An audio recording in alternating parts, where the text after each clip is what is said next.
Hello.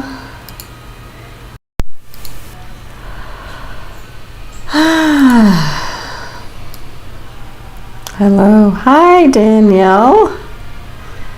Great to see you. You've crossed my mind, so I'm glad that you're here. Welcome, welcome.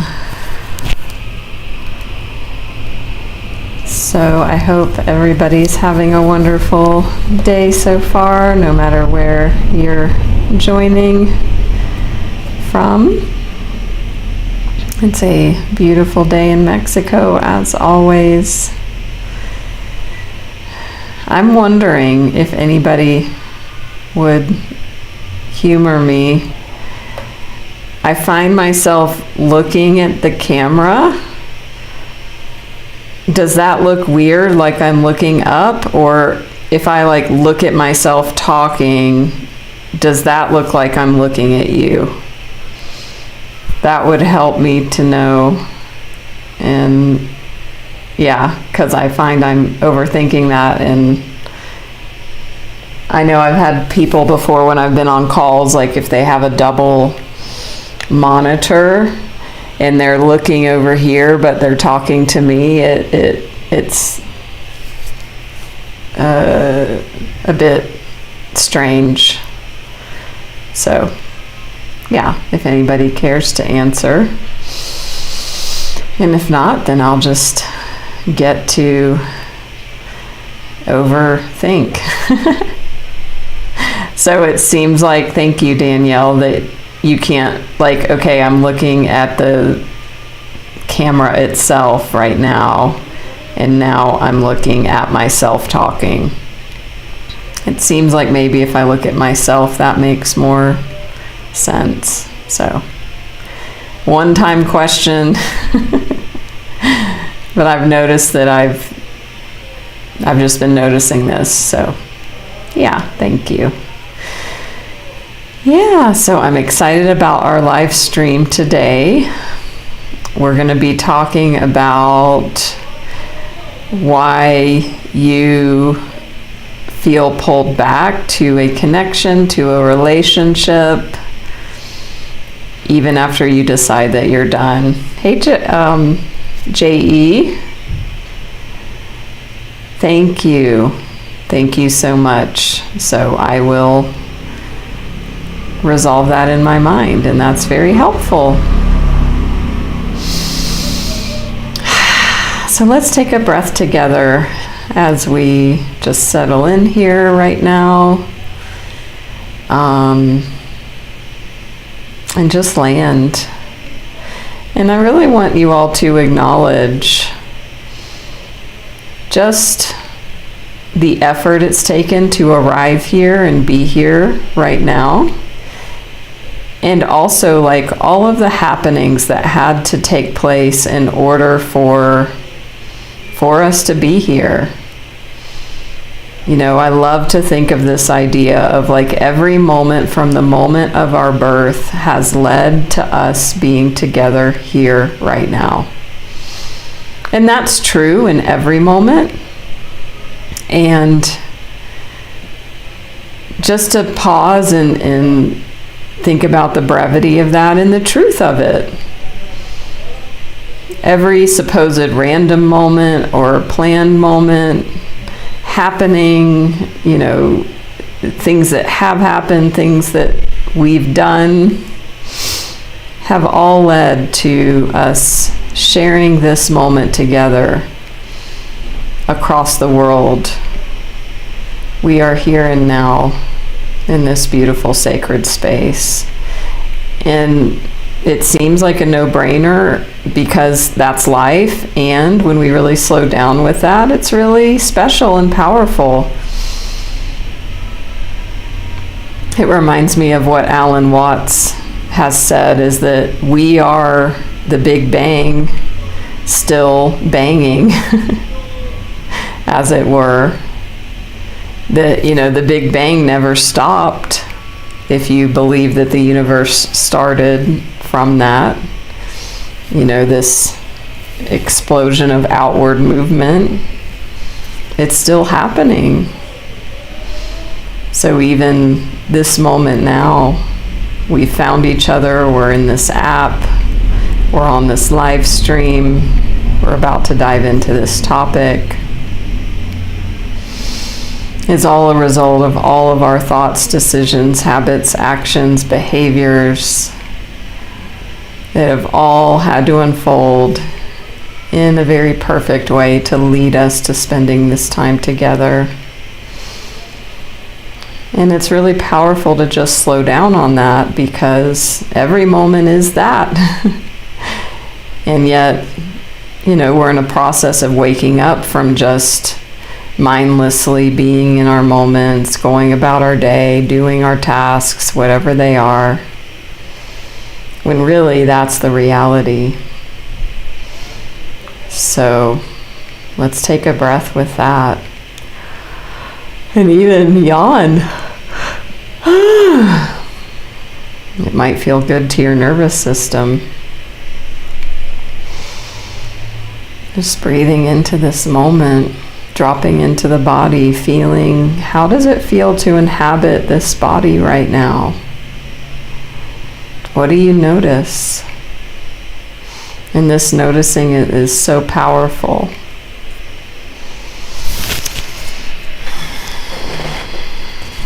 So as we continue to settle in and be here together, we're going to dive into our topic here in a moment. And before that, I'd just like to ask if there's anybody new. And I know a few of you have said hello in the comments or engaged. Please feel free to say hello.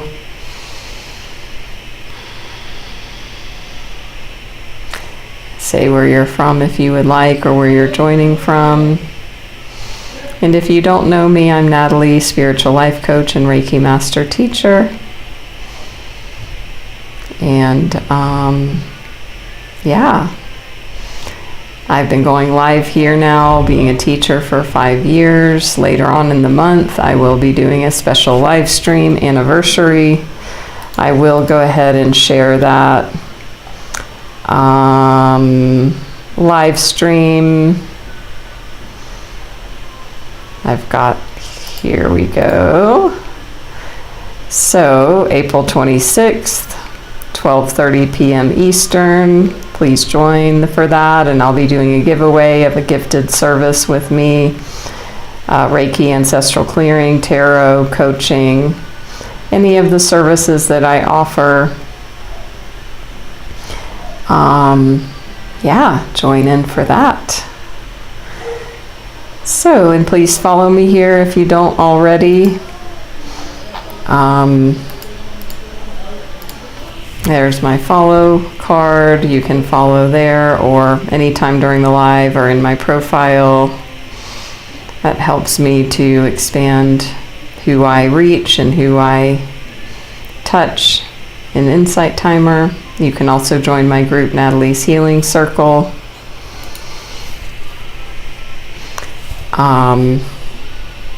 Where we can keep in touch.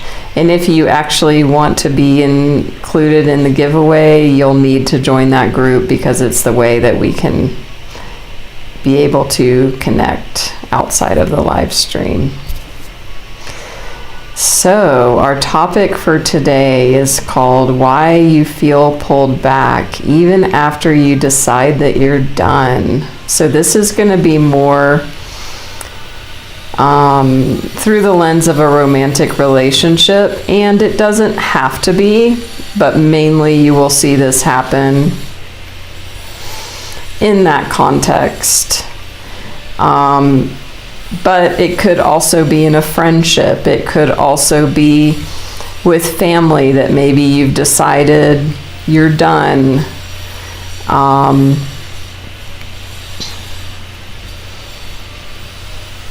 Or maybe, you get pulled back into toxic family dynamics. But we're mainly going to be talking about this in terms of romantic relationships, because that's where it shows up the most clear. So in terms of a romantic relationship, it mainly is going to be about if there's been a breakup. How many of you have been in a situationship? How many of you don't know what situationship means?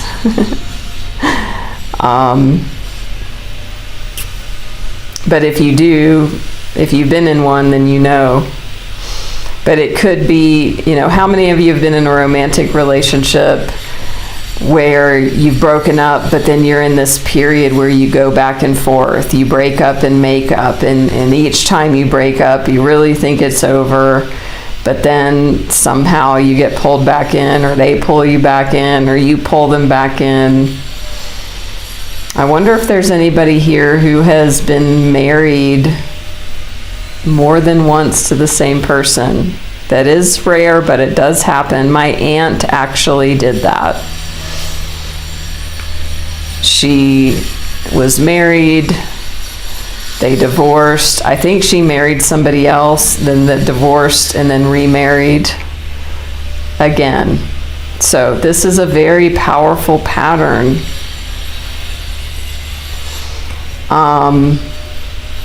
You may be you could be married, you could be in a long-term relationship,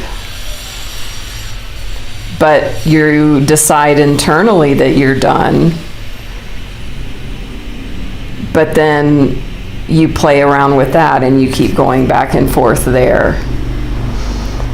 So, and this could be too, it may be you've been involved in an affair.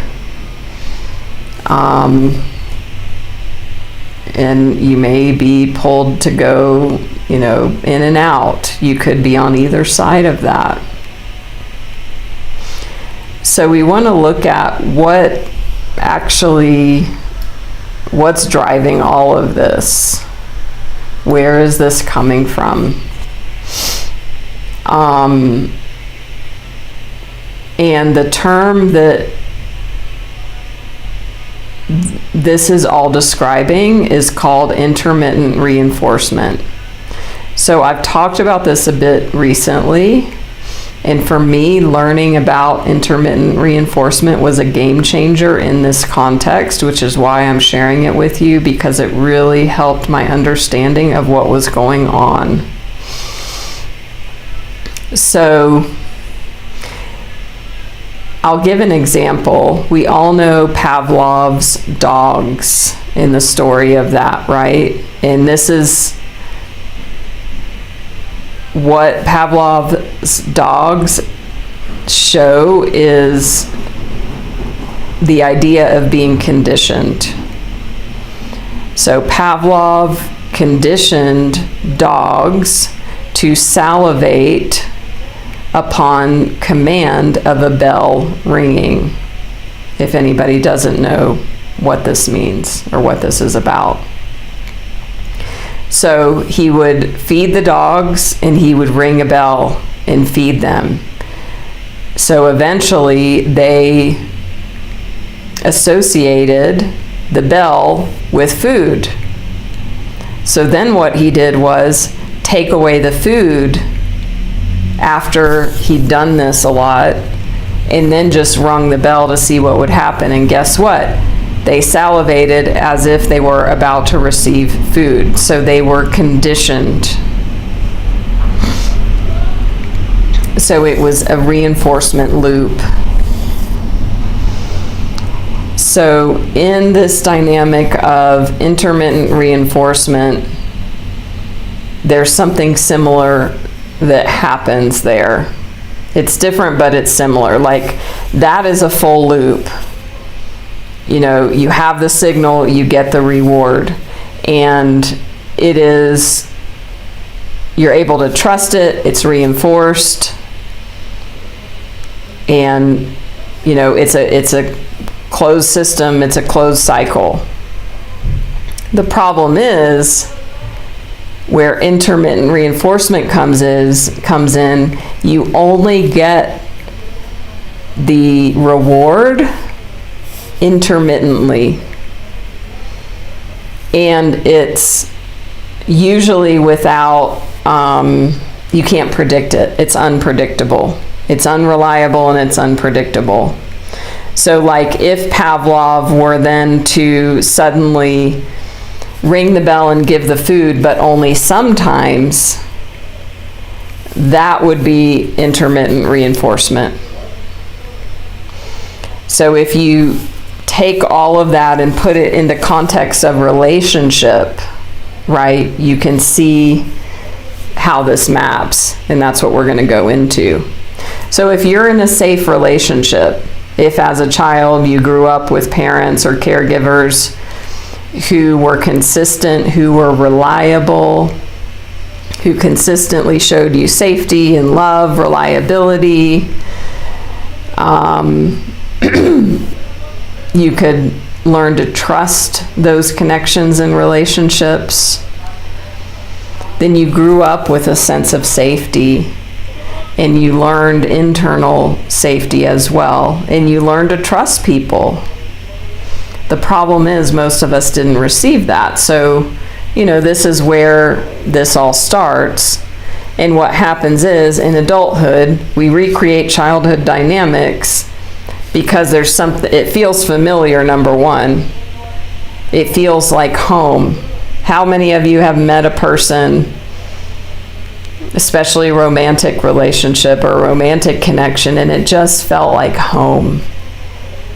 Give an emoji or a heart if you can relate to that.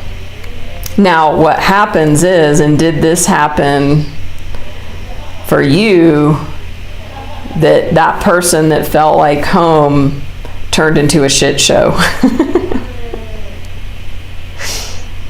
Hi, Deb. Great to see you.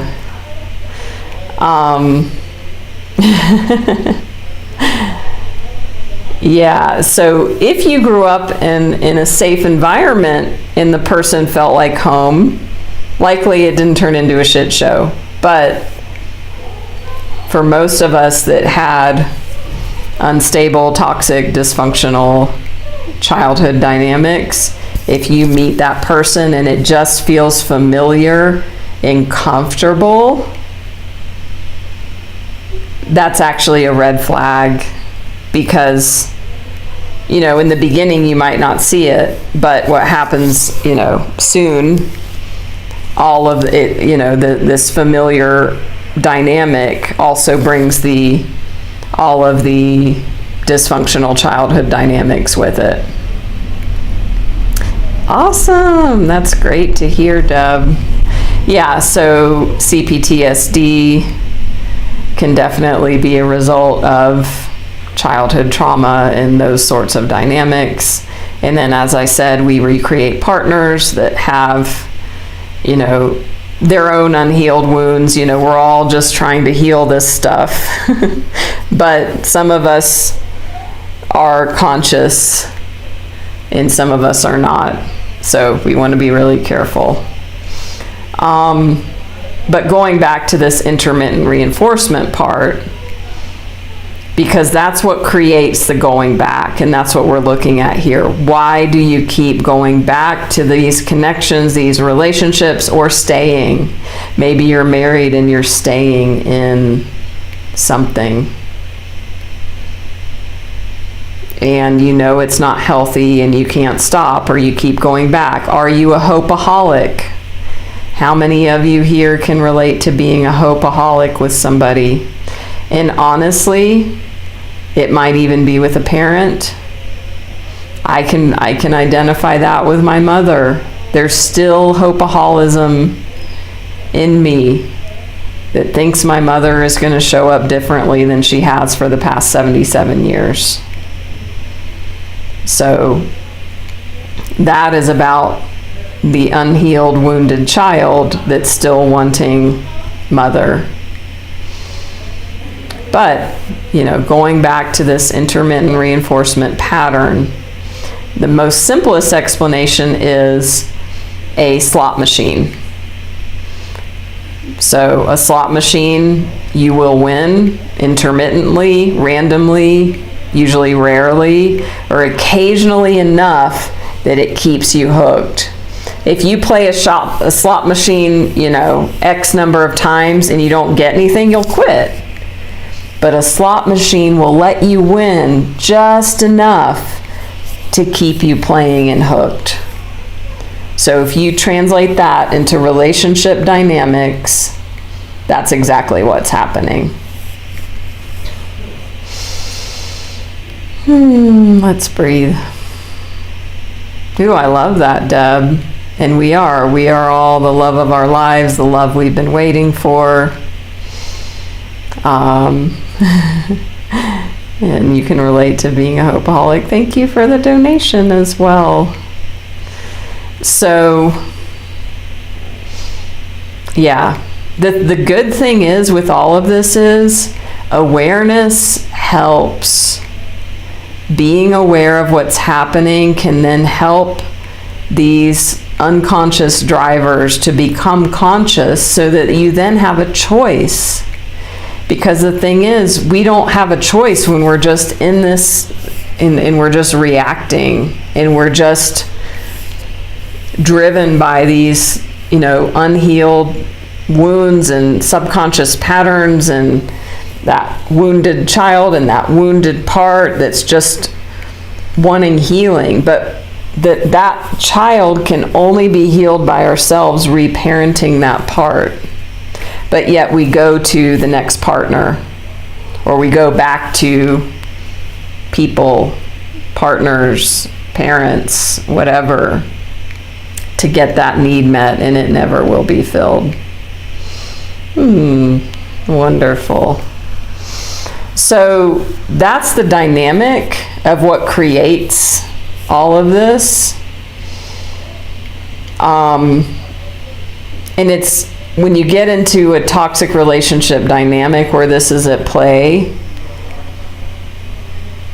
it ceases being about the person themselves, and what it's about is the relief you feel internally when you reconnect, or you have the connection, or they say something, or they come back, or there's closeness again after distance. So it's an actual addictive loop. And if you really start slowing down and just noticing how it feels in your body, that pull feeling, that angst, that yearning, that longing, that craving, that withdrawal feeling, the story that it tells is that I need that person to feel relief, and they're the cure, they're the answer. But actually being present with it, starting to wake up from the dream and from the reaction and from the unconsciousness, and being like, there's a feeling inside. Can I be with this urge? Can I be with this pull? There's a pull. And it's about rewiring from that person being the answer, that person being the relief. And this can happen in a marriage. This can happen when you're together. If there's these push-pull relationships, within the dynamic. Now, if it goes to a certain level, we call that a trauma bond. And I've been talking about this as well. And that trauma bond, the bond it's this cycle. It starts with intensity, then there's, an event, a disconnection, a breakup, a fight, abuse. And then there's disconnect, and then there's makeup, and then there's relief, and then there's calm, but it feels like walking on eggshells and you can't trust it and it's uncertain until the next blow up again. So we're talking about different dynamics here and how they all fit together. So, we can also put, attachment style theory onto this. The anxious attachment person, feels like I need this other person to feel relief. There can be the avoidant person, is usually the one pulling away, the one that has like a main addiction. They might have an alcohol or drug addiction or porn or gambling or something else.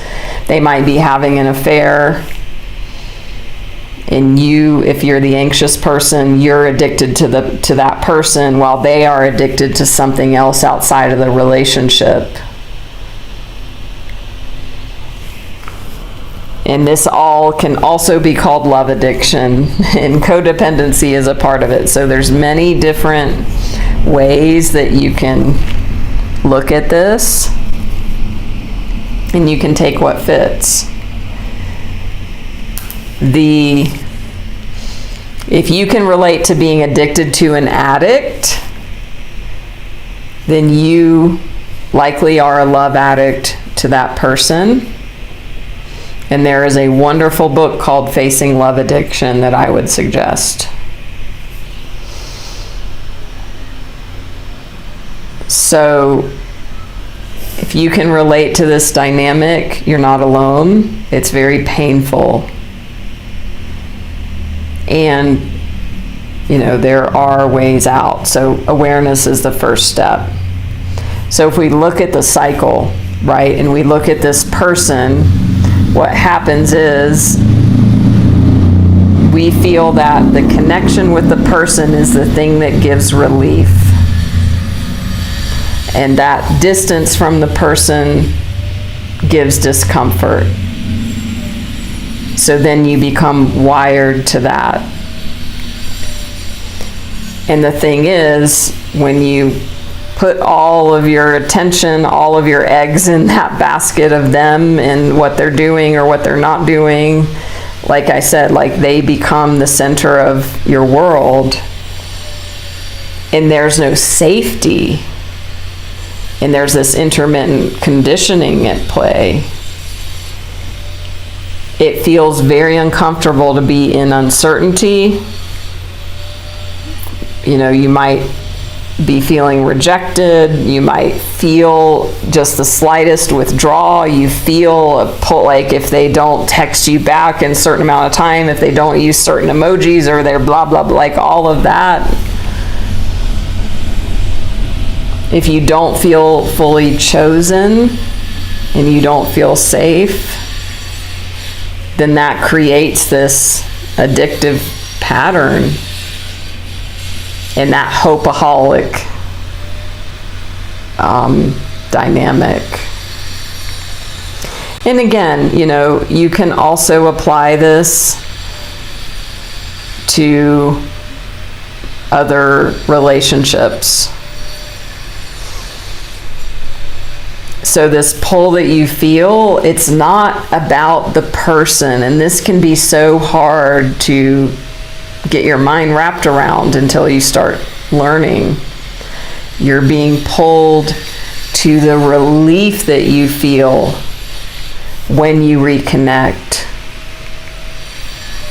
So the mind and the body and the chemistry and the thoughts and the neural pathways start associating relief with proximity.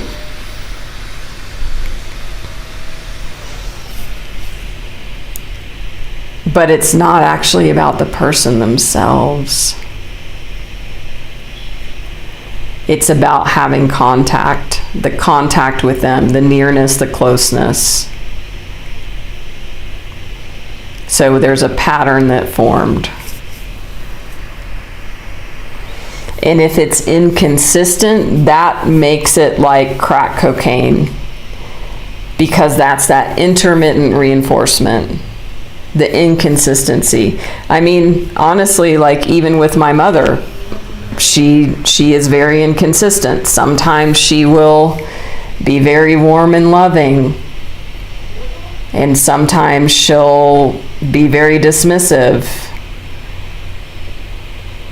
And that creates that uncertainty And then that part of my mind and little Natalie, the wounded child, is like, I want mommy to love me.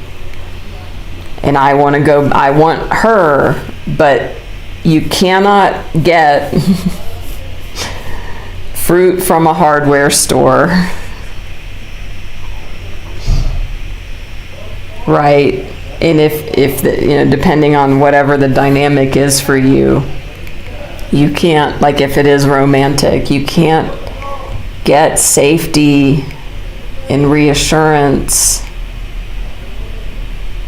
from a person that's avoidant, that's unavailable, that's abusive, that's a narcissist, that you're in a trauma bond with if you have all of that. And that inconsistency actually makes this pattern stronger, and it literally is addictive.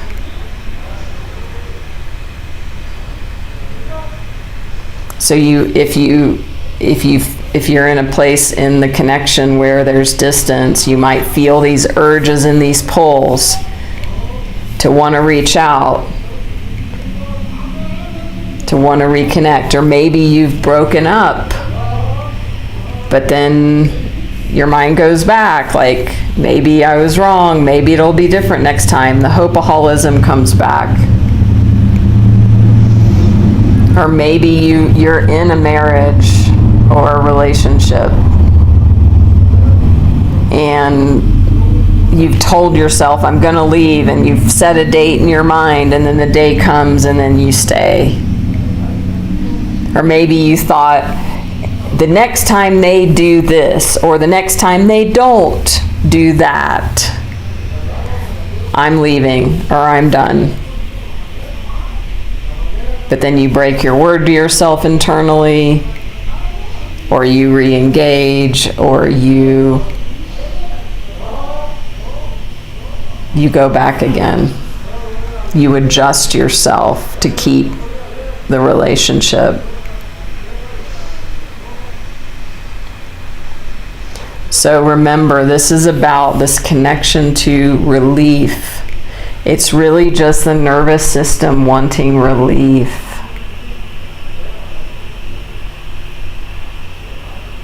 And so if you think about your own experiences and your own cycles, and think about it in terms of wanting relief, does that make sense? It's not about the actual relationship or the connection, depending on the context. That relief keeps the cycle going.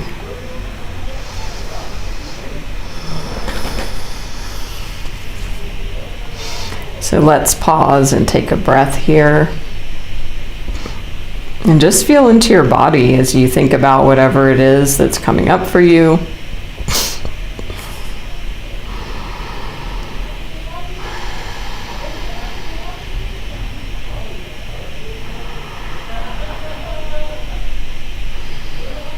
And just notice your heart center, notice your breath, notice your body.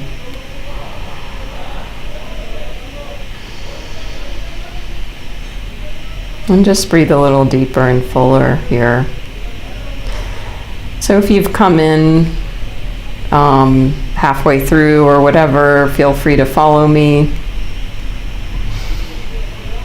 Feel free to give a donation if this was helpful.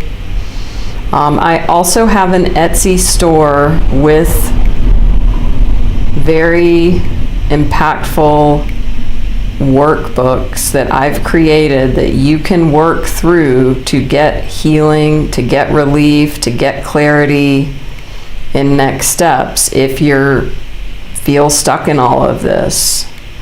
So I have workbooks on trauma bond recovery, anxious attachment, narcissistic abuse, breakup, no contact, codependency.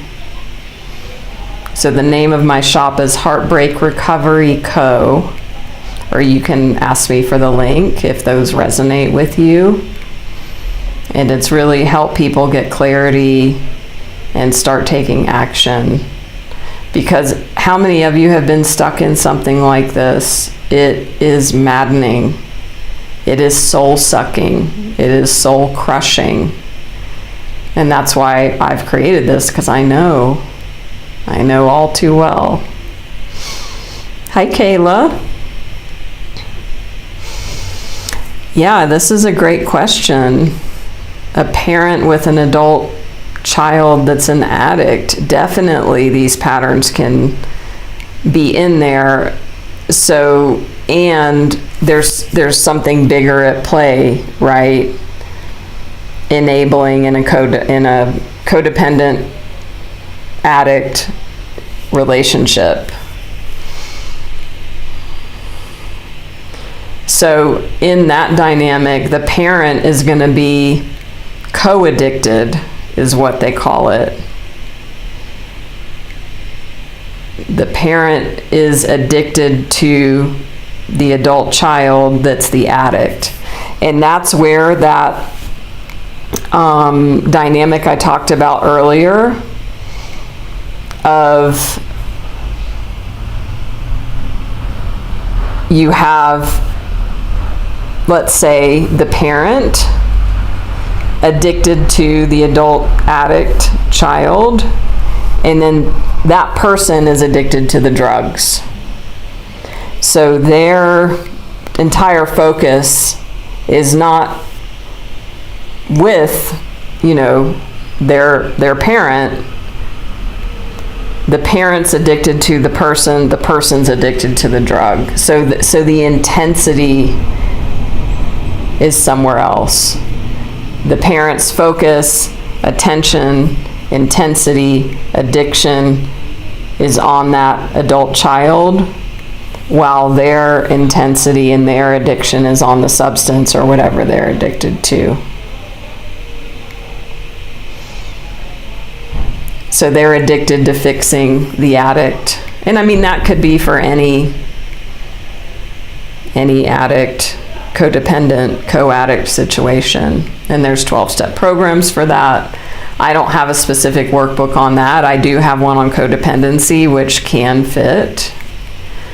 And I'm a recovered alcoholic and drug addict, and I was a teenage drug addict. So it was a little bit different because I was underage. I mean, I got clean at 22, so whatever. I was a young adult, but my parents sent me to drug rehabs. They sent me to psychiatrists. They sent me to therapists.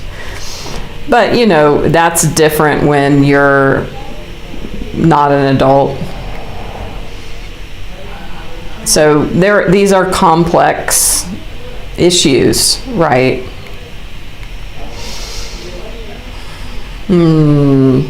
Thank you, Kayla.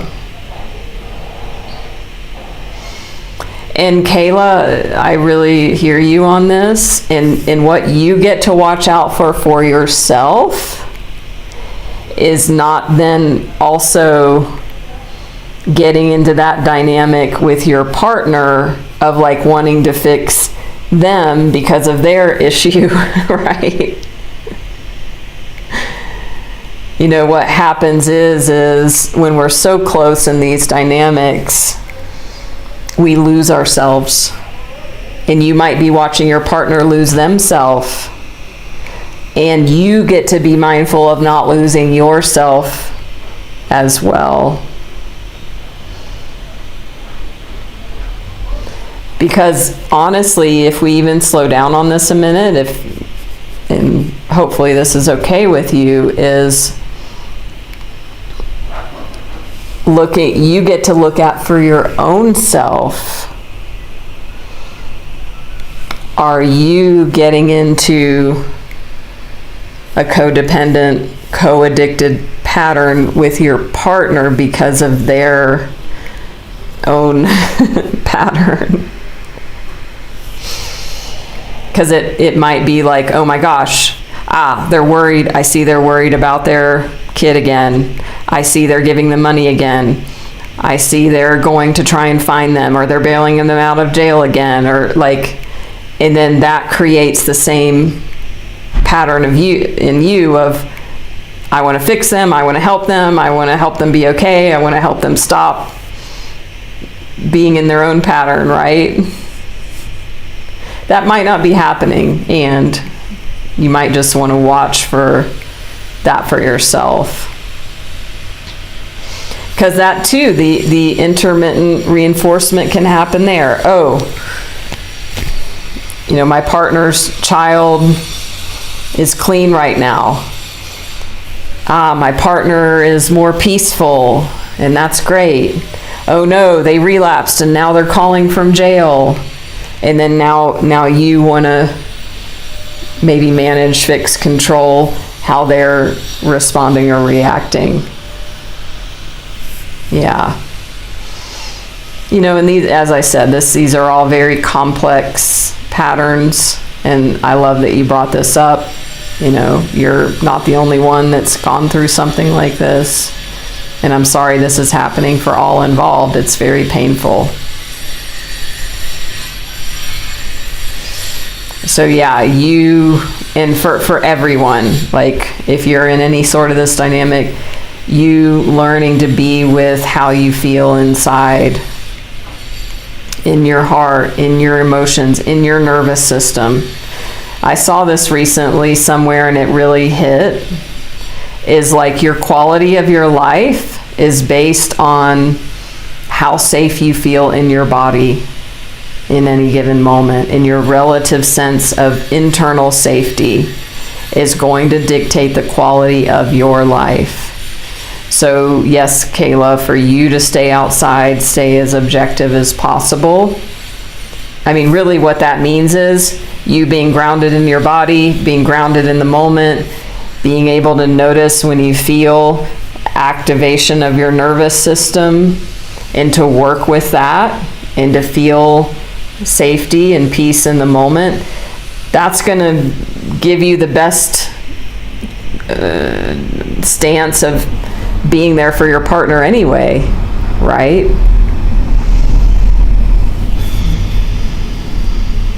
Hi, Jacqueline.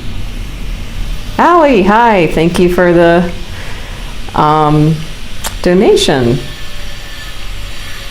Hi, Mon. We're talking about anxious attachment, intermittent reinforcement, trauma bonds, addicts and co-addicts, codependency, all of these things.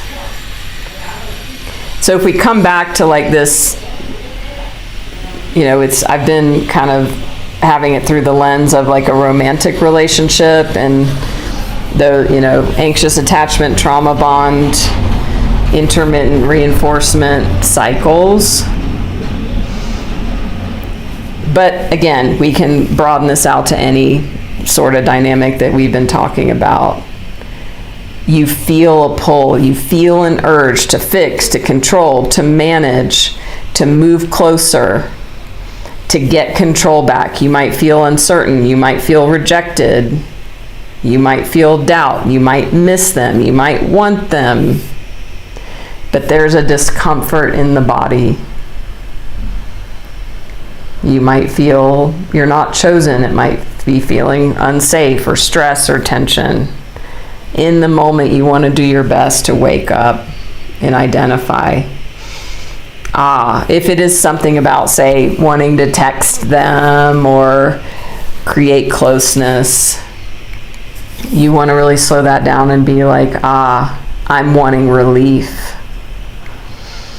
I even, with one of my coaching clients who is actually in 12-step, and it was about somebody they were sponsoring, and there was like a bit of a stressful dynamic there, and this sponsee had asked her a question, and I told her, I was like, do not answer for 24 hours.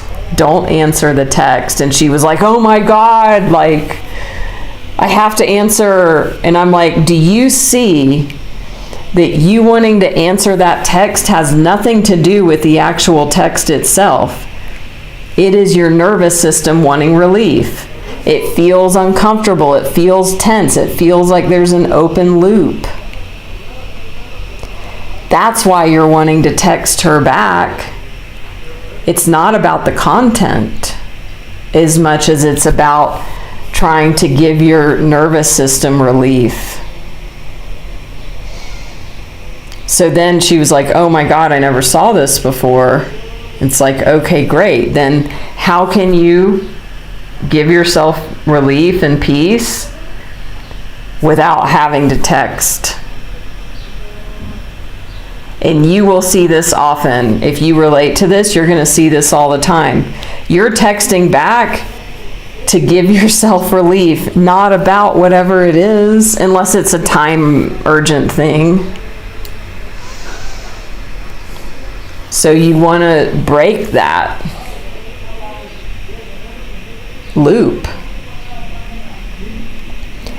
You get to be with yourself. You stop using that other person, no matter what the context, for relief, for stabilization, for reassurance, for safety. And if you're caught in this, it's an addictive pattern that you get to break.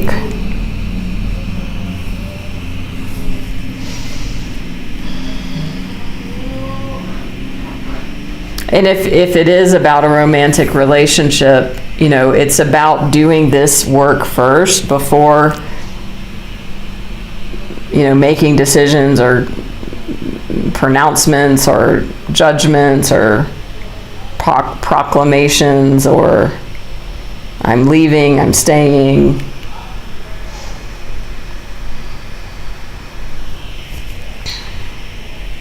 And again, as I said, I've just launched my Etsy store, and I have many resources available for all of these dynamics. It would mean a lot to me if you would support me by going there, looking, buying something if it feels helpful. Everything is very reasonably priced, especially right now. And it will help you break these patterns. I also offer my very powerful visioning process that can directly help with breaking these dynamics and patterns where you're stuck. So if you've never received a gifted private session with me before, send me a message and we will dive into this. Where are you stuck in these dynamics? So you can reach out. You can even just text me the word visioning or stuck. We'll make it really easy. You can text here an insight timer and my website, YouTube, Facebook, Instagram.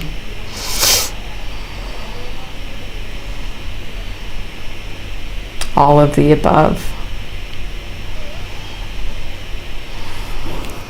So, wonderful, Kayla.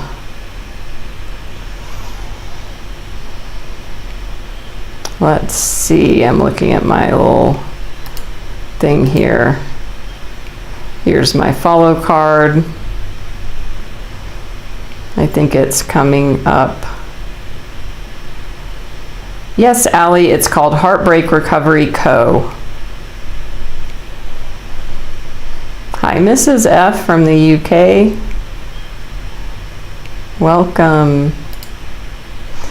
If this was helpful today, you can give a donation here, or you can always donate anytime. And let's see, our next live stream, Sunday morning, or well, afternoon for some of you. The hidden cost of carrying everyone else's expectations. And we've kind of gone into that a tiny bit here, of just that, the heaviness of the weight of relationships. Wonderful, Mrs. F. I actually do also support people around food issues. I am a sugar addict in recovery for 5.5 years. So that's definitely a place where I help people that are stuck in that area of life as well. So you can RSVP to any of my lives. Thank you, Danielle, for the donation. Lovely to see you and everyone here. If you're new for the first time, if you have been here hundreds of times, I imagine some of you have been with me hundreds of times, and I really appreciate that. Wonderful, Mrs. F. So first time, 5 times, 100 times. Thank you, Danielle. And I've had such a pleasure to meet so many of you one-on-one and work with you one-on-one. And it's such a blessing and a gift, so thank you. Ooh, awesome, Allie. Wow. No sugar, no flour. Like, that is a game changer. I'm super proud of you for doing that. That is not easy. Kudos to you. Yeah. For me, going sugar-free was life-changing. So, wonderful. Well, follow me and you'll see all my live streams. I've got them scheduled for the next month.